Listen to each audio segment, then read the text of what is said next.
Welcome, my dear viewer, to Dr. Paul Kibicho YouTube channel. And today, I thought it was good for me to talk about the confusion brought about by abundance. Abundance.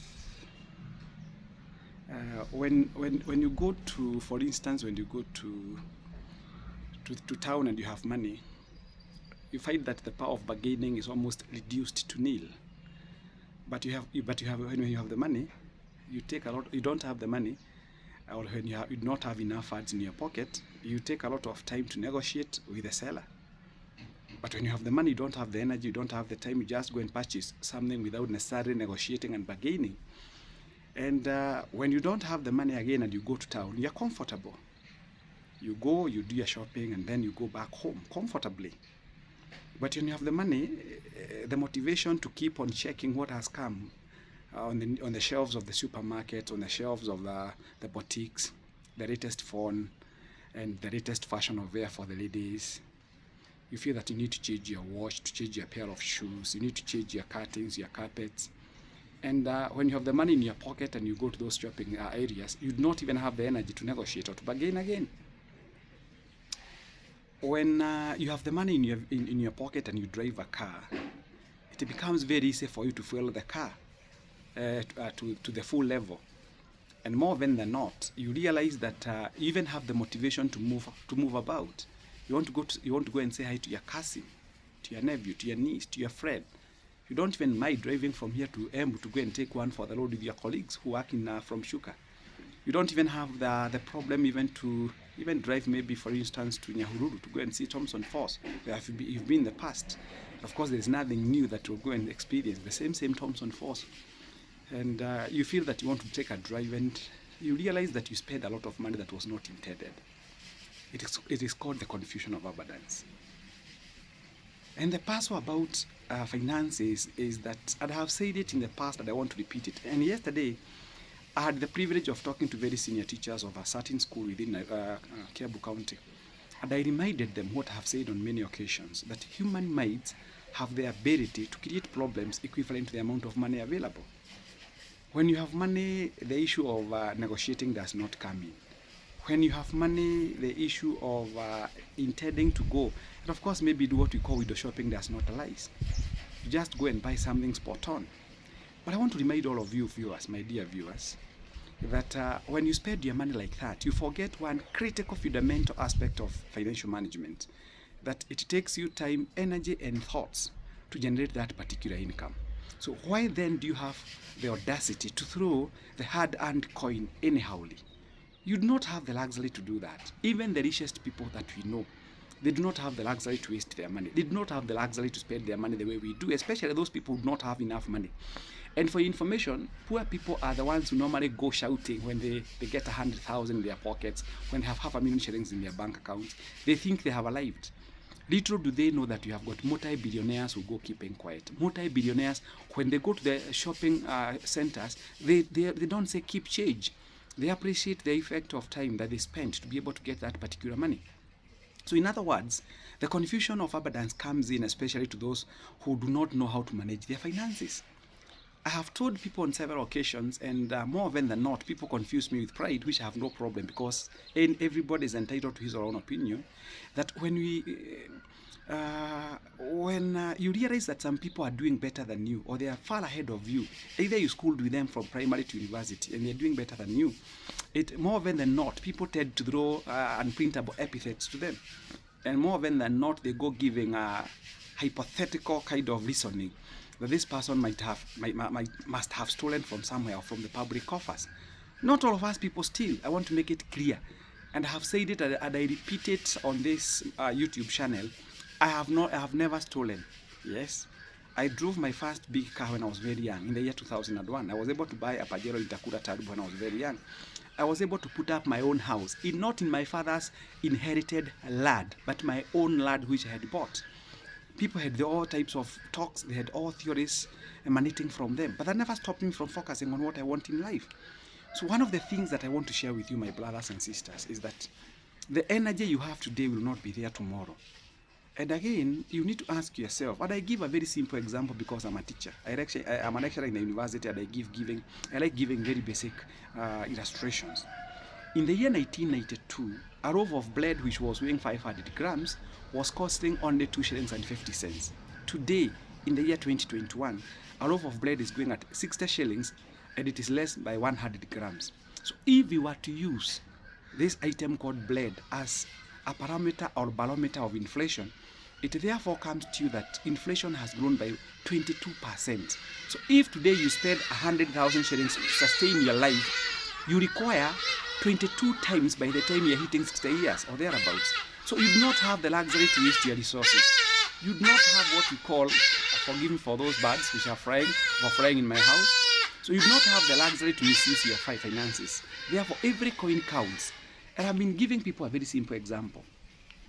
If you save a shilling per day, by the end of the year, starting from January 1st, by the end of the year, you have accumulated 365 shillings. If you save 10 shillings per day, by the end of the year, you have accumulated 3,650. If you save 100 shillings per day, you have accumulated 36,500 shillings. If you save 1,000 shillings, you have accumulated 365,000 shillings. And if you're lucky enough to save 10,000 shillings per day, you have accumulated 3.65 million shillings. You don't even have to take a loan to buy a piece of land. But how many of us have got what we call financial discipline? It's about time that we got what we call financial hygiene. We know how to spend our money. Let me tell you, if you become a very, very generous person, people will label you as a waster.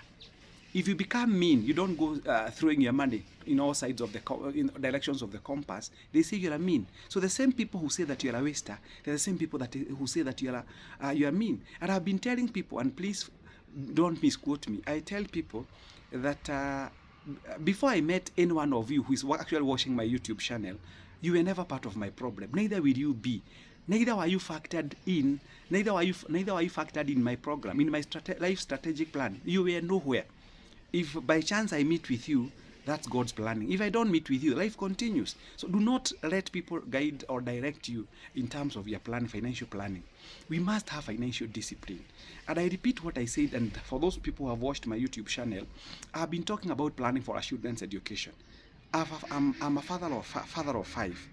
I have taken through my children's education, and some of them are joining university, others are still in high school, Form 4, others are joining Form 1, others are still in primary. The question is, whom do you think will come and take up your responsibility to educate your child?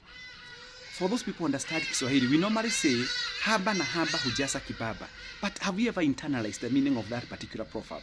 We say in English that a stitch in time saves 9. Is that what we are doing?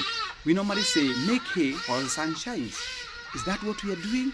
So we must now graduate from swimming from the ocean of the obvious, and we enter into the ocean of commitment and action, because good intentions don't change the status. And the worst factory to have ever been made, or the worst dictionary, or the worst form of definition of what we call excuse, is assuming that things will work for you when you have not put things. Miracles don't just happen. Let's plan for our finances. We must remove this confusion of abundance. The issue is we must account every coin. Remember, it takes you time, energy, and thoughts to make that money. So please plan for that money. Finally, before I go, I've been telling people, no pain, no gain. You must go through pain to gain. And the Bible records in the book of Psalms 126 verses 5 that those who sow in tears shall reap in joy. So if you want to succeed in life, you must be prepared to go through pain. And the Bible once again reckons by saying that the best gold passes through the hottest furnace. So when you see people succeeding, don't associate them with Illuminati. Don't associate them with devil worshipping. As a matter of fact, you are the one coming with those kind of thoughts. So you might be more aware of what happens there than those people that you accuse. And believe me, the Bible says the mouth speaketh the abundance of the heart. So if you're the first person to come with those, to cast those kind of aspersions to people who have done well, you have a problem and you require special prayers. People plan their finances. People plan to drive a good car, you plan for it. To live in a good house, you plan for it. To educate your children in good schools, you plan for it. To go for holiday, you plan for it. So everything must be planned for. And nothing happens until a plan first, and then you execute that particular plan. I would wish that all of you subscribe to this philosophy of Nike. Just do it. If I approach you on financial management, listen to me. I'm an expert in that field. And of course, after all, if I give you some information, it does not necessarily mean that you have subscribed to my thinking. If your thinking is better than mine, I have no problem you implementing it. Because as per Mr. Mashifilian, we say the end justifies the means. But then, where is the rationale? If you've been working for 15 years and I come with an idea, and you actually trash it as if it doesn't make sense to you, the problem is not me, it is you. Because if you knew that idea could have worked for you, why didn't you initiate it in the first place? So appreciate when you get information. And those people who get information, they become transformed. But those people who don't get information, they remain conformed. So the choice is basically yours. Viewers, let us avoid what we call confusion of abundance.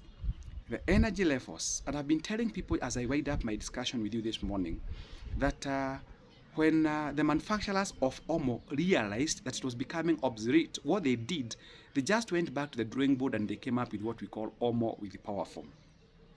When the manufacturers of everyday batteries realized that the profits were dwindling, or the fortunes were dwindling, they came up with what we call everyday never say die. When the manufacturers of Colgate realized that people were losing taste of it, they came up with what we call Colgate Humble. But for information, we shall never have Kamau Habo. We shall never have Masharia Habo or Bogo Habo. So it's up to you now to plan.